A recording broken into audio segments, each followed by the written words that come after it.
NASA plan to protect us from Yellowstone volcano could kill us.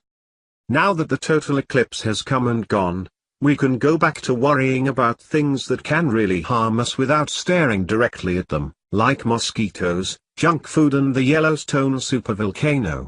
In a surprising twist, NASA, the folks who spend their time looking up, and telling us not to look directly at the eclipse, have actually been looking down at the supervolcano that erupts every 600,000 years and hasn't erupted in, wait for it, 600,000 years.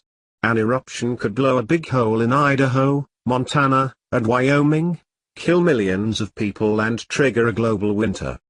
Fortunately, NASA engineers have come up with a plan to cool it down and delay, or even stop, the next eruption. However, volcano experts say this plan could also blow a big hole in Idaho, Montana, and Wyoming, kill millions of people and trigger a global winter. Should NASA go back to planning a trip to Mars?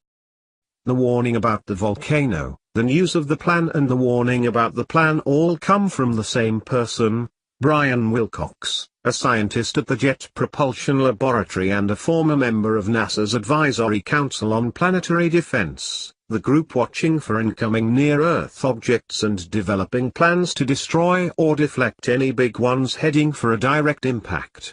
While looking at the odds, Wilcox says, I came to the conclusion during that study that the supervolcano threat is substantially greater than the asteroid or comet threat.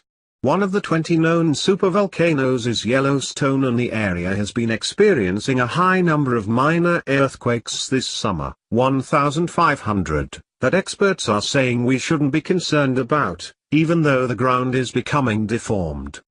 Meanwhile, Wilcox reveals that, behind the scenes, NASA is worried about the supervolcano and has been developing a plan to drill a hole into the side of it and pump water past the hot magma, drawing off its heat and bringing it back to the surface. The volcano would cool down and the hot water could be used as a source of geothermal energy for the western states. What could possibly go wrong? Plenty, warns the same David Wilcox in a recent interview with the BBC. The most important thing with this is to do no harm. If you drill into the top of the magma chamber and try and cool it from there, this would be very risky. This could make the cap over the magma chamber more brittle and prone to fracture. And you might trigger the release of harmful volatile gases in the magma at the top of the chamber which would otherwise not be released. So, this plan to save us from Yellowstone could fracture the cap over the magma chamber currently preventing an eruption, or release volatile gases from between the magma and the cap that could also cause an eruption or some dangerous gas explosion. Are there any alternatives besides moving to Canada, which may not be too open to Americans these days? Wilcox recommends a similar but gradual method, drilling much farther away from the magma and cooling it more slowly, a process that could take tens of thousands of years.